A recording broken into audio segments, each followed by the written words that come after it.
ဇူမီကဘာပြက်ကက်ကြီးမတိုင်ခင်ဟင်းလင်းပြင်းတွေကကုန်တိုင်းစနစ်ကမတော်တဆအသက်ဝင်လာခဲ့တယ်။ဒီဘဝမှာတော့ကျမပစ္စည်းတွေစုဆောင်းတင်ရုံမကပဲကျမလူပါစုဆောင်းမရတော့မယ်။ကဘာပြက်ကက်အတွင်းမှာအလားကြီးနဲ့အတန်မာဆုံးဖြစ်မဲ့လူပေါ့။လေဘင်းတစ်ခွင်ပြန့်ထွက်မတက်ခံစားလိုက်ရတဲ့ပြင်းထန်တဲ့နာကျင်မှုကြောင့်ကျမကလေးမောကနေဝုန်းကနေထထိုင်မိတယ်။အသက်ကိုဝဝရှူရင်တကူလုံးနဲ့ချွေးစည်းတွေပြန်နေခဲ့တာ။အသီးစိမ့်နဲ့ကိုယ်လေဘင်းကိုပြန်ဆန်းကြည့်ပြီးတော့ချုံးဝင်နေပြီးဘာတန်ရမှမရှိပါဘူး။ပဝင်းကျင်ဝေဝဲကြည့်လိုက်တော့ဒါကကျမငားနေတဲ့တိုက်ခန်းချင်းလေးပဲ။အရာအားလုံးဟာဇွန်ဘီရီရဲ့ကြိုက်ခဲဝါမျိုးချင်းကိုမခံရခင်ကျမမှတ်ဉာဏ်နဲ့ကအတိုင်းတာတိုင်းထပ်တူကျနေခဲ့တယ်။ဘုံကိုကောက်ကင်ပြီးကြည့်လိုက်တော့ဒါရဲ့အရာဒီကပေးချင်းမပေါက်ခွဲခင်အချိန်တလားတိတိလိုပါသေးတယ်။ကျမအသက်ပြန်ရှင်လာခဲ့ပြီးနှလုံးခုန်တန်တွေပြန်ဆန်နေတာကကြောက်လန့်လို့မဟုတ်ပဲအတိုင်းထက်အလွန်ဝမ်းသာပီတိဖြစ်လို့ပါ။ပြီးခဲ့တဲ့ဘဝတုန်းကတော့ကမ္ဘာပြက်ကပ်ပြီးဆိုက်ရောက်လာချိန်မှာကျမဘာမှပြင်ဆင်မထားခဲ့မိဘူး။ငတ်မုတ်ခေါင်းပါမှုနဲ့ကြောင်ရွံ့မှုတွေကြားတယ်။3 လလောက်ရုန်းကန်ခဲ့ရပြီးနောက်ဆုံးမှာတော့ဇွန်ဘီအုပ်စုငယ်လေးတစ်ခုရဲ့တိုက်ခိုက်မှုအောက်မှာတေဆုံးခဲ့ရတယ်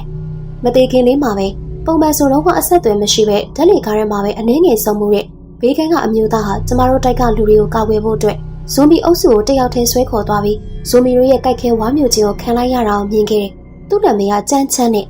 စစ်တပ်ကအနားယူထားတဲ့စစ်ဗိုလ်ချုပ်ဟောင်းတယောက်ပေါ့။အခုတော့ကျမမှာဒါရီအားလုံးကိုပြောင်းလဲပစ်ဖို့အခွင့်အရေးရှိလာခဲ့ပြီ။စူပါမားကတ်စစ်ကြောဝလာဟင်းလင်းပြင်ကိုစတင်အသက်သွင်းလိုက်ပါပြီ။အရှင်အနေဖြင့်ရိတ်ခါပစ္စည်းတွေကိုအမြဲဆုံးစုဆောင်းသိမ်းဆဲပါရဲ့အေးစိတ်တဲ့ဆက်ရုပ်အတန်တစ်ခုကကျမကောင်းထဲမှာမြည်ဟီးသွားတယ်။မျက်စိတမိတ်အတွင်းမှာပဲကျမကအလိုကြီးမားတဲ့ Smart Supermarket ကြီးတစ်ခုရဲ့ရောက်ရှိနေခဲ့ပြီ။ကျမသဘောပေါက်သွားတယ်။ဒါကရိတ်ခါပစ္စည်းတွေကိုအကန့်အသတ်မရှိသိမ်းဆဲထားနိုင်တဲ့စစ်ကြောဝလာဟင်းလင်းပြင်ပဲ။ကျမစက္ကန့်ပိုင်းလောက်အချိန်မပြုံးပဲပစ္စည်းတွေကိုယူသွမတက်သိမ်းဆဲတော့တယ်။စိတ်ကူးဝါယုံတစ်ခုတည်းနဲ့တတန်းလုံးရှိတဲ့အချက်ဖိမုတ်ချောက်တွေနဲ့စီတူဘူးတွေကချက်ချင်းပြောက်ကွယ်သွားပြီးတန်တဲ့ကြီးရဲ့တောက်ရည်တန်ဘူးတွေလည်းဟင်းလင်းပြင်နဲ့ရောက်ရှိသွားခဲ့တယ်။အဲဒီနောက်မှာတော့ဆေးဝါးတွေအဖျားပြောက်စီအကြိုက်ခဲပြောက်စီပိုးသက်စီအေကိုဟောဆေးဝါးကဏ္ဍတစ်ခုလုံးကျမပြောင်းတလင်းခေါင်သိမ်းဆင်းလိုက်တယ်။ဒီဘဝမှာတော့ဘသူ့မှာအစားတောက်တဲ့ခေါင်းငုတ်ခင်မှာမဟုတ်တော့ကျမရဲ့ရဲတပ်ဖွဲ့သုံးပစ္စည်းတွေထားတဲ့နေရာကိုရှာတွေ့ခဲ့ပြီးအဲဒီတွေ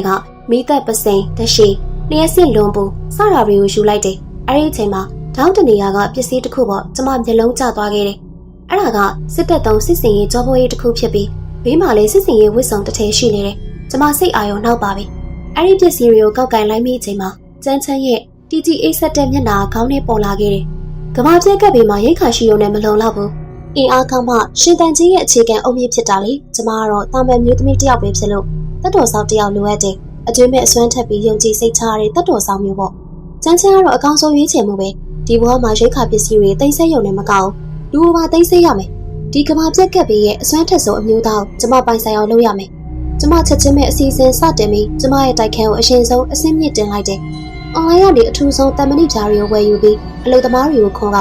တကယ်မကြီးကလွဲလို့ကျန်တဲ့ပရင်းပေါက်တွေအားလုံးကိုတန်ခဟီစော်ပြီးပိတ်ပစ်လိုက်တယ်။တကယ်မကြီးကိုတော့ဘန်တောက်တွေမှာသုံးလေးရှိတဲ့လှုပ်ဝဲနံပါတ်ပါတမဏိတကားထူကြီးနဲ့လဲလှယ်လိုက်တယ်။ဒါတွေအားလုံးလုံးဆောင်ပြီးတဲ့နောက်ကျမရဲ့စုဆောင်းငွေအားလုံးကုန်သွားတဲ့ပြင်အကျွေးတွေလည်းအများကြီးတင်သွားခဲ့တယ်။ဒါပေမဲ့ကျမကယူမဆိုင်ပါဘူး။ကဘာပြတ်သွားရင်ပတ်စံဆိုတာစက်ကူစုံတက်တက်ပဲလေ။ကျမအငွေ့1000ထောင်ထွက်နေတဲ့ခောက်ဆွဲပြုတ်တပူကိုကိုင်းပြီးဘေးကန်းတကားကိုသွားခောက်လိုက်တယ်။ကျန်းချမ်းကအပေါ်ပိုင်းပလာနဲ့တကားလာဖွင့်ပြီးသူ့စီကထွက်နေတဲ့လက်ဆိုင်ပြင်းထန်တဲ့လူတန်းငွေတွေကရှုံလုံးပေါ်မတက်ခံစားရတယ်။ကိစ္စရှိလို့လားတဲ့။ဟုတ်လေကျမခောက်ဆွဲပြုတ်တာများသွားလို့ပါ။တုံပြည့်ရင်လည်းနှမျောစရာမလို့ရှင်မယုံမှုဆိုရင်တဝက်လောက်ခွဲဝေပေးချင်လို့ပါလို့ကျမပြောလိုက်တယ်။အဲဒီထမ်းပြင်းလာတဲ့မျိုးဝန်းတွေကကျမကိုထိုးဖောက်မတက်စိုက်ကြည့်နေခဲ့တာ။ကျမလက်လျှော်ပြီးပြန်လဲဖို့ပြင်လိုက်တဲ့အချိန်မှာပဲသူကလက်ဆက်ပြီးဘူးကိုလှမ်းယူလိုက်တယ်။ကျေးဇူးပေးတဲ့တကားကကျမမျက်နှာရှင်ပြန်ပိတ်သွားခဲ့တယ်။ကျမတက်ပြင်းရှည်ကြီးချလိုက်မိပြီးနောက်ကျောင်းမှာလည်းချွေးစီးတွေဆူရွှဲနေခဲ့ပြီ။ဒီမျိုးသားနဲ့ဆက်ဆံရတာကဇွန်မီရီကိုရင်ဆိုင်ရတာထက်တောင်ပိုပြီးပင်ပန်းပါသေးတယ်။နောက်တစ်နေ့မှာတော့ကျမပင်လယ်စာအရသာခေါက်ဆွဲကိုပြုတ်ပြီးအထဲမှာပစုံတုပ်ကြီးတွေပါထည့်ပေးလိုက်တယ်။သူတကားလာဖွင့်ချိန်မှာတော့အဝတ်စားတွေတတိချချဝတ်ဆင်ထားပြီးဖြစ်ပေမဲ့ဖိအားပေးမှုတွေကတော့ရော့မသွားပါဘူး။သူကအရင်အတိုင်းပဲတိတ်တဆိတ်ဘူးကိုလှမ်းယူပြီးတကားပိတ်သွားခဲ့တယ်။ကျမနေတိုင်းဟင်းပွဲမျိုးမျိုးပြောင်းလဲပြီးသူ့ကိုသွားကျွေးလေးရှိတယ်။ခေါက်ဆွဲပြုတ်ကနေထမင်းတော့အဲ့ဒီကနေတင်းလေးခွက်စွပ်ပြုတ်တစ်ခွက်ထိအစင်းမြင့်တင်လိုက်တယ်။ကျန်းချမ်းကလည်းအစပိုင်းမှာတတိကြီးကြီးထားရနေတဖြည်းဖြည်းနဲ့ကျန်သားရလာခဲ့ပြီးတတိယမြောက်နေ့မှာတော့တကားလာဖွင့်ချိန်သူ့လက်ထဲမှာကရိယာတက်တာတစ်ခုပါလာခဲ့တယ်။မင်းကတကားတော့လေးရမယ်တဲ့။ကျမကြောင်သွားခဲ့ရတယ်။သူကျမအိမ်ထဲကိုတန်းဝင်လာပြီးကျွမ်းကျင်လာတဲ့လက်လှုပ်ရှားမှုတွေနဲ့ကျမရဲ့အစင်းမြင့်စမတ်တော့ကိုဖြုတ်ပစ်ကဖယ်စည်းပုံအလိုရှုပ်ထွေးပြီးကျမလုံးဝနားမလည်နိုင်တဲ့စံမှုတော်တစ်ခုကိုလဲလှယ်တက်ဆင်ပေးလိုက်တယ်။ဒီလိုတော်မျိုးကိုနီးပညာနဲ့ဖွင့်လို့မရဘူး။အတင်းဖွင့်ချိန်ရမ်းမလို့နဲ့ဖောက်မှပဲရှာမယ်တဲ့။သူတက်ဆင်ရင်ရှင်းပြတယ်။လေတန်းကအေးဆက်နေတော့ပဲဆိုပေမဲ့ လူကိုအဝေးကြီးတွန်းထုတ်ထားတဲ့ပုံစံမျိုးတော့မဟုတ်တော့ပါဘူး။သူ့ရဲ့အာယုံဆိုင်နေတဲ့ကြောပြင်ကိုကြည့်ရင်ကျမရဲ့ရှင်နေမြုံနှံမှုတွေကအကျိုးမြတ်ပြန်ရနေပြီလို့ရှင်လေးကတွေးမိတယ်။နောက်ရက်တွေမှာတော့သူကနေတိုင်းလိုကျမရဲ့အတွက်တခုခုကူညီလှုံ့ဆော်ပေးတတ်လာတယ်။တကားပရင်းပေါက်တွေကိုပို့ခိုင်ခန့်အောင်လုပ်ပေးသလိုစောင့်ကြည့်ကင်မရာတွေကိုလည်းတက်ဆင်ပေးခဲ့တယ်။ကျမရဲ့တိုက်ခန်းချင်းလေးကသူ့ရဲ့ပြုပြင်မှုမှန်မှုအောက်မှာကမ္ဘာပြက်ကပ်ပြီးခံတက်ကြီးတစ်ခုနဲ့ပို့ပြီးတူလာခဲ့တယ်။ကျမတို့ကြားထဲမှာစကားပြောတာနေပါနေတော့မယ်ဆိုပေမဲ့ကျမကတော့နေ့တိုင်းအချိန်မှအစားတောက်သွားကျွေးမြဲပါပဲ။အဲ့ဒီနေ့မှာတော့ပုံမှန်အတိုင်းထမင်းသွားပို့ပေမဲ့သူရှိမနေခဲ့ဘူး။ကျမစိုးရိမ်စရာဝင်လာပြီးသူ့စီဝီချက်ကနေစာလန်းပို့လိုက်တယ်။ဒါကလွန်ခဲ့တဲ့ရက်ပိုင်းကသူကိုယ်တိုင်ကျမကိုအကောက်ချင်းအပ်ထားတာပါ။ဒီနေ့အပြင်မှာအလုပ်ကိစ္စရှိလို့တော်တော်ကြာမှပြန်ရောက်မယ်လို့သူကစာတိုလေးပြန်ပို့လာခဲ့တယ်။အလုံးရှုံနေလို့ကျမရင်နေရစိုးရင်စိတ်တွေကပိုပြီးလေးလံလာခဲ့တယ်။ TV ကိုဖွင့်လိုက်တော့သတင်းထဲမှာအရေးပေါ်သတင်းတစ်ခုထုတ်ပြန်နေတာတွေ့ရတယ်။ကျွန်ုပ်တို့မျိုးရဲ့အချို့နေရာတွေမှာအကြောင်းရင်းမသိရသေးတဲ့အကြမ်းဖက်လူနာပြုမှုမှုတွေဖြစ်ပွားနေပါတယ်။မိဘပြည်သူများအနေဖြင့်ဘေးကင်းလုံခြုံရေးကိုသတိပြုကြပါရန်နှင့်အပြင်သို့မထွက်ကြပါရန်နှိုးဆော်အပ်ပါသည်ရဲ့။မြင်ကွင်းထဲမှာအရာအလုံးအယမ်းပရာဖြစ်နေပြီးလူတွေကအော်ဟစ်အော်ပြေးနေကြသလိုတချို့လူတွေကတော့သူတို့ကိုယူသွမတက်လိုက်လံကြိုက်ခဲနေကြတယ်။အဲဒီလူတွေရဲ့လှုပ်ရှားမှုကတောက်တင်းနေပြီးညဝန်းတွေကလည်းနောက်ကြည့်ကပါဇက်တောက်တွေမှာသွေးဆိုးမှုတွေရှိနေတယ်။ဒါဆိုပြီးပဲကဘာပြက်ကပ်ဘေးကအချိန်စောပြီးရောက်လာခဲ့ပြီးကျမရဲ့စိတ်အခြေအနေကချက်ချင်းပဲအောက်ဆုံးကိုထိုးကျသွားခဲ့တယ်။ကျန်းချန်သူ့အပြင်မှာရှိနေတော့မယ်လေ။ကျမယူသွမတက်သူ့ဖုန်းကိုဇက်တိုက်ခေါ်ဆိုနေမိပြီပဲ။ဘယ်သူမှကြိုင်မဲ့သူမရှိဘူး။ပရိမောပြင်ဘက်မှာတော့ကြောင်မက်ဖွယ်စားရင်တန်တွေနဲ့လူတွေရဲ့အော်ဟစ်ငုံကြီးတန်တွေရောပြိုးနေပြီးငရဲပုံတစ်ခုလိုဖြစ်နေခဲ့ပြီ။ကျမစောင့်ကြည့်ကင်မရာကိုကြည့်ပြီးအပြင်ကခြေနေကိုလေ့လာလိုက်တယ်။လမ်းမတွေပေါ်မှာကားတွေတိုက်မိပြီးမိတောက်တွေတဟုံဟုံတောက်လောင်နေခဲ့ပြီ။ရုပ်ရှင်ထဲမှာပဲမြင်မှုတဲ့ဇွန်မီတတဝါစမ်းကြီးတွေကလူတွေကိုလိုက်လံကြိုက်ခဲနေကြတယ်။အမျိုးသားတယောက်လဲကျသွားတာနဲ့ချက်ချင်းပဲဇွန်မီအချို့ကဝိုင်းဝန်းအသားဖိတ်စားကြလို့သူတွေလည်းမြေပြင်ပေါ်အလင်းလင်းဖြစ်သွားခဲ့ရတယ်။ကျမအသက်ကိုပြင်းပြင်းရှူပြီးကိုတင်းကြီးအောင်အတင်းထိတ်လိုက်တယ်။ကျန်းချမ်းကဒီလောက်ထိအစွမ်းထက်တာသူတေချာပေါဘာမှမဖြစ်နိုင်ပါဘူး။ကျမလုံနိုင်တာကတော့ဒီအိမ်ကိုတည်တည်ချာချာဆောက်ရှောက်ပြီးသူပြန်လာမအောင်ဆောင်ဆိုင်မှုပဲ။ကျမဟင်းလင်းပြင်နေရနေမိသက်ပစံကိုထုတ်ပြီးလက်ထဲမှာတင်းတင်းကြပ်ကြပ်စုပ်ကင်ထားလိုက်တယ်။ကောင်းကင်ကြီးကတဖြည်းဖြည်းပေါင်းပြီးပြိုးလာခဲ့ပြီးအပြင်ကအော်ဟစ်တန်တွေလည်းတဖြည်းဖြည်းနေပါသွားကအစားထိုးဝင်ရောက်လာတာကတော့ကြောင်မဖွေကောင်းတဲ့အော်ဟစ်မြည်ဟီးတန်တွေပဲဖြစ်တယ်။လမ်းချူလမ်းကြားတွေကနေတကားကိုအတင်းဝင်တိုက်တဲ့အတန်တွေနဲ့အိမ်နီးနားချင်းတွေရဲ့မျောလင်းချက်မဲ့ငိုကြွေးတန်တွေထွက်ပေါ်လာခဲ့တယ်။ဇူမီရီတိုက်ပေါ်ကိုရောက်လာပြီဆိုတာကျမသိလိုက်တယ်။ကျမအိမ်တကားကတော့အထူးတန်မဏီနဲ့လှုပ်ထားတာမို့လို့လောလောဆယ်ဘေးကင်းသေးတယ်ဆိုပေမဲ့ဘယ်လောက်ထိတောက်ခံနိုင်မလဲဆိုတာကျမမသိဘူး။ကျမစိတ်ဓာတ်တွေပြိုလဲလူနေပါဖြစ်နေတဲ့အချိန်မှာပဲတကားဝါကနေစီးချက်ချက်တကားခောက်တန်ထွက်ပေါ်လာခဲ့တယ်။ဒါကလှုပ်ဝဲအချက်ပြချက်ပဲ။ကျမတို့နှစ်ယောက်ပဲသိတဲ့အချက်ပြချက်ကျန်းချမ်းပြန်လာပြီ။ကျမတကားဝါစီအပြေးလွှားသွားလိုက်ပြီးတော့တကားမှန်ပြောင်းနေလှမ်းကြည့်လိုက်တယ်။တကယ်ပဲကျန်းချမ်းဖြစ်နေတာပဲ။သူ့ရဲ့ဘဲဘဲလက်မောင်းမှာတော်တော်နဲ့တဲ့ဒဏ်ရာတစ်ခုရထားပြီးသွေးရည်စက်တိုက်ထွက်နေခဲ့တယ်။လမ်းတွင်းထဲမှာတော့အတန်ကြားလို့လိုက်လာတဲ့ဇွန်ဘီရီပြင်းထန်နေပြီးသူတို့ကလက်သေးတွေကိုဝှေ့ရန်ကဒီလက်ဆက်တဲ့သွေးသားခန္ဓာကိုအတင်းဝင်ကိုက်ဖို့ပြင်နေကြတယ်။မြန်မြန်တကားဖွင့်နဲ့တကားကိုအနှင်းငယ်ဟားလိုက်တာနဲ့ကျန်းချမ်းကအထက်ကိုဝုန်းကနေတိုးဝင်လာပြီးတကားကိုချက်ချင်းပြန်ပိတ်ကဈာကင်းတွေအားလုံးချပြစ်လိုက်တယ်။ဒုံဆိုပြီးဇွန်ဘီအမြောက်အများတကားကိုလာရောက်ရိုက်ခတ်တဲ့အတန်ကြီးထွက်ပေါ်လာပြီးတကားတစ်ချက်လုံးတုန်ခါသွားခဲ့ရတယ်။ကျမကြောက်နဲ့လုံးခြေထောက်တီတောင်ပြော့ခွေသွားမိတယ်။မကြောက်နဲ့သူတို့ဝင်မလာနိုင်ဘူးတဲ့။ကျန်းချမ်းတကားကိုမိပြီးအသက်ကိုပြင်းပြင်းရှူနေရတယ်။သွေးထွက်လုံးလို့မျက်နှာလေးဖြူဖြော့နေခဲ့ပြီ။ကျမအခန်းထဲပြေးဝင်ပြီးနှင်းလင်းပြင်းထဲကနေအရေးပေါ်ဆေးတစ်တာကိုထုတ်ကပိုးသက်ဆေးထက်ပတ်တီးစီးပေးလိုက်တယ်။ကျမရဲ့လှုပ်ရှားမှုတွေကမကျွမ်းကျင်ပေမဲ့တကယ်ကိုအာရုံဆက်ပြီးလှုပ်ဆောင်ပေးခဲ့တာ။သူကတော့ကျမကိုတိတ်တဆိတ်စိုက်ကြည့်နေခဲ့တယ်။မင်းသားတွေဘလို့တက်နေတာလဲတဲ့အင်တာနက်ကနေတင်ထားတာလို့ပြောရင်ဒန်ယာကိုပတ်တီးစီးပေးပြီးတဲ့နောက်မှာသူ့လက်ထဲမှာသွေးရည်ဆူရွှဲနေတဲ့စက်ကူအိတ်တစ်ခုကိုတင်းတင်းဆုပ်ကင်ထားတာတတိထားမိတယ်။မင်းအတွက်တဲ့အထဲမှာတော့ပူပူနွေးနွေးအသားပေါင်မုံတချို့ရှိနေတာကြောင့်ကျမမျက်ရည်တွေချက်ချင်းကျလာခဲ့ရတယ်။ကမ္ဘာပြက်ကပ်ပေကြီးဖြစ်ပွားနေတာတော့သူကအသက်အန္တရာယ်ကိုစုံစမ်းပြီးအပြင်ထွက်ကကျမအတွက်အစားတော့သွားဝေပေးခဲ့တာကိုဘာလို့ငိုနေတာလဲလို့မင်းသူကမျက်မှောင်ကုပ်ပြီးခက်ပြက်လေးတန်းနဲ့မြင်မြင်စားအပူရှိသေးရဲ့လို့ပြောပါတယ်။ကျမငိုရင်းစားရင်းနဲ့ဒါကကျမဘဝနှစ်ဖက်စလုံးမှာစားဖို့တမျှအကောင်းဆုံးအစားတော့ပဲလို့ခံစားရတယ်။အပြင်မှာဘလို့အခြေအနေရှိလဲလို့မေးလိုက်တော့အရန်ဆိုးရတယ်။ဗိုင်းရပ်စ်ပေါက်ကွဲတာအရန်ရုတ်တရက်ဆန်လို့လူအများစုကူးစက်ခံလိုက်ရပြီတဲ့။ဒါဆိုကျမတို့ခုဘလို့လုပ်ကြမလဲလို့မေးတော့ဒီမှာပဲအခိုင်အမာစောင့်နေကြတာပေါ့လို့ပြောရင်သူကျမရဲ့ပြင်ဆင်မုန်းမှန်ထားတဲ့တိုက်ခန်းကိုလှမ်းကြည့်လိုက်ပါတယ်။မင်းရဲ့အခန်းကဒီတိုက်တစ်ခုလုံးမှာဘေးကင်းဆုံးနေရပဲတဲ့။ကျမရှင်နဲ့နှွေးထွေးသွားခဲ့ရတယ်။သူကျမကိုချီကျူးနေတာလား။မင်းရဲ့ရိတ်ခါတွေလောင်းကားရဲ့လားဆိုတော့ကျမတို့နှစ်ယောက်တစ်သက်လုံးစားလို့ရလောက်အများကြီးရှိပါတယ်လို့ဖြေလိုက်တော့သူကျမကိုကြည့်တဲ့မျက်ဝန်းထဲမှာပထမဆုံးအကြိမ်ဖြစ်အံ့ဩမှုတွေပါဝင်လာခဲ့တယ် မင်းကြိုတင်ပြီးသိနေတာလားတဲ့။ကျမနှလုံးခုန်တန်းတစ်ချက်ရပ်သွားသလိုပဲအသက်ပြန်ရှင်လာတာနဲ့ရင်းလင်းပြေအကြောင်းကိုတော့ဘသူမှပြောပြလို့မဖြစ်ဘူး။သူဖြစ်နေရင်တော့မှပေါ့။ကျမကပစ္စည်းတွေစုဆောင်းရတာသဘောကျလို့ပါ။ဒါမှပိုပြီးစိတ်အေးရတာကိုဆိုပြီးတော့ကျမစင်ကြေတစ်ခုပေးလိုက်တယ်။သူဆက်ပြီးမမေးတော့ပဲဒီအကြောင်းပြချက်ကိုလက်ခံလိုက်ပုံရတယ်။နောက်ရက်တွေမှာတော့ကျမတို့တယောက်ဒီတိုက်ခန်းချင်းလေးထဲမှာဆန်းဆန်းပြပြအတူတူနေထိုင်ခဲ့ကြတယ်။အပြင်ကဘာကြီးကတော့ငရဲပုံတစ်ခုလိုလုံးဝပျက်စီးသွားခဲ့ပြီဖြစ်ပေမဲ့ကျမတို့နေရာလေးကတော့ကဘာကြီးရဲ့မေးလျော်ခြင်းကိုခံထားရတဲ့ကျွန်းငယ်လေးတစ်ခုလိုဘေးကင်းနေခဲ့တယ်။ကျမမှာအကန့်အသတ်မရှိတဲ့ရိတ်ခါတွေရှိပြီးသူ့မှာတော့အကျွင်းမဲ့အစွမ်းထက်တဲ့အင်အားရှိနေခဲ့တာကိုကျမတို့အလုပ်တွေကိုတည်တည်ချာချာခွဲဝေထားကြတယ်။ကျမကတော့နောက်တန်းရိတ်ခါကိုတာဝန်ယူပြီးနေတိုင်းဟင်းပွဲအမျိုးမျိုးပြောင်းလဲချက်ပြုတ်ခြင်းဝေးက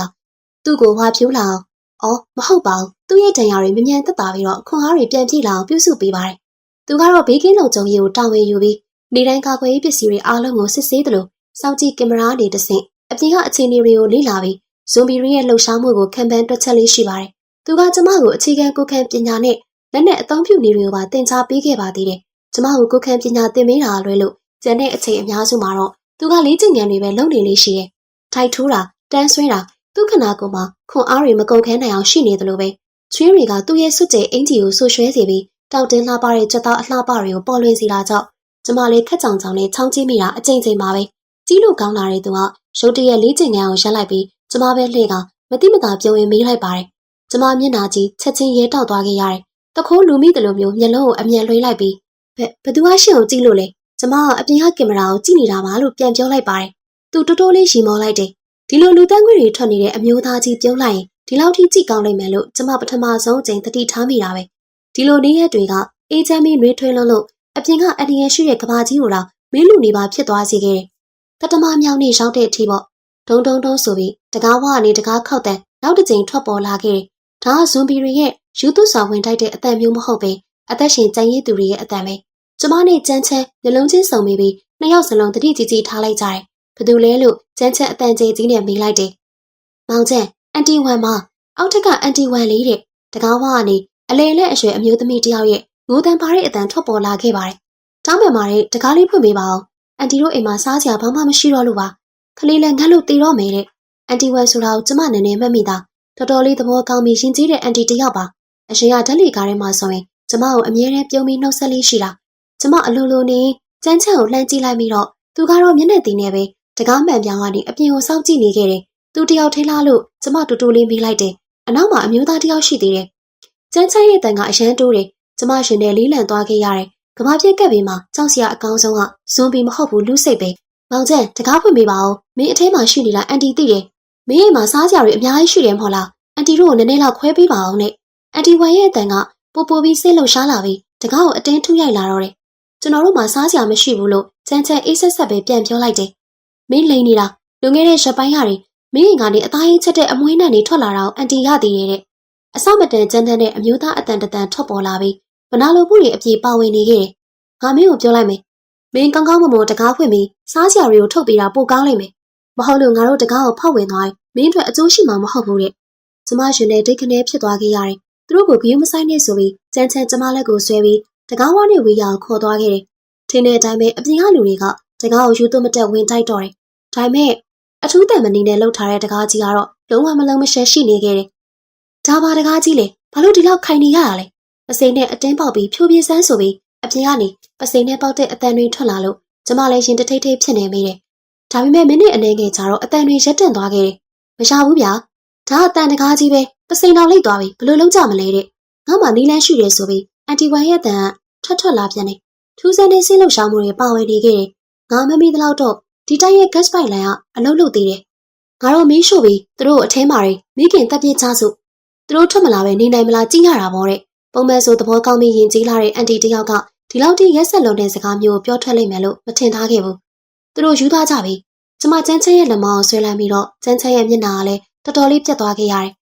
်သူစောင့်ကြည့်ကင်မရာရှိကိုရှောက်သွားပြီးလမ်းတွင်းထဲအခြေအနေကိုတည်တည်ချာချာလေ့လာလိုက်တယ်သူတို့နှစ်ယောက်တည်းပဲရှိတာလက်နဲ့မရှိဘူးတဲ့ရှင်အပြင်ထွက်မလို့လားလို့ကျမအံဝတ်တကြီးမေးလိုက်မိတယ်မဟုတ်ရင်ရောဒီမှာပဲထိုင်ပြီးအသေးခံရမှာလားတဲ့သူကျမကိုတစ်ချက်လှမ်းကြည့်လိုက်တယ်ညဝန်းထဲမှာကြောက်ရွံ့မှုလုံးဝမရှိပဲအေးစိမ့်လာတဲ့ပြတ်သားမှုတွေပဲရှိနေခဲ့တယ်သူ့ရဲ့တရှိကိုထုတ်လိုက်တယ်ဒီထဲမှာပဲနေခဲ့တကားကိုတည်တည်ချာချာပိတ်ထားဘာပဲဖြစ်ဖြစ်အပြင်ကိုထွက်မလာနေတဲ့သူကျမကိုမှားချခဲ့တယ်သူ့ရဲ့ပြတ်သားလာတဲ့ကြောပြင်ကိုကြည့်ရင် နေအောင်ဆိုပြီးကျမသူ့ကိုလှမ်းခေါ်လိုက်တယ်။ကျမဟင်းလင်းပြင်းနေရနေကြိုတင်ပြင်ဆင်ထားတဲ့စစ်တပ်သုံးစစ်စင်ရေးဝတ်စုံကိုထုတ်ပေးလိုက်တယ်။ဒါကိုဝတ်သွား။ဒါကအထူးပစ္စည်းနဲ့လုပ်ထားတာမို့လို့မီးတန်ဓာတ်တန်ခန္ဓာရည်ရှိတယ်လို့ပြောလိုက်တယ်။သူချက်ချင်းပဲဝတ်ဆင်လိုက်တာကြောင့်တကူလုံးကပိုပြီးအေးစိမ့်တာပိုပြီးအန္တရာယ်ရှိတဲ့ပုံစံဖြစ်သွားခဲ့ရတယ်။သူတကားဝါစီရှောက်သွားပြီးအသက်ကိုပြင်းပြင်းရှူကကျမကိုတစ်ချက်လှမ်းကြည့်လိုက်တယ်။ငါပြန်လာခဲ့ပြီဆိုပြီးတကားပွင့်သွားတဲ့တခဏအတွင်းမှာပဲကျန်ချန်ကအပြင်ကိုဝုန်းကနေပြေးထွက်သွားခဲ့တယ်။ကျမချက်ချင်းပဲတကားကိုအထင်းကနေပြန်ပိတ်လိုက်ပြီးစောင့်ကြည့်ကင်မရာရှေ့ကိုအပြေးလွှားသွားက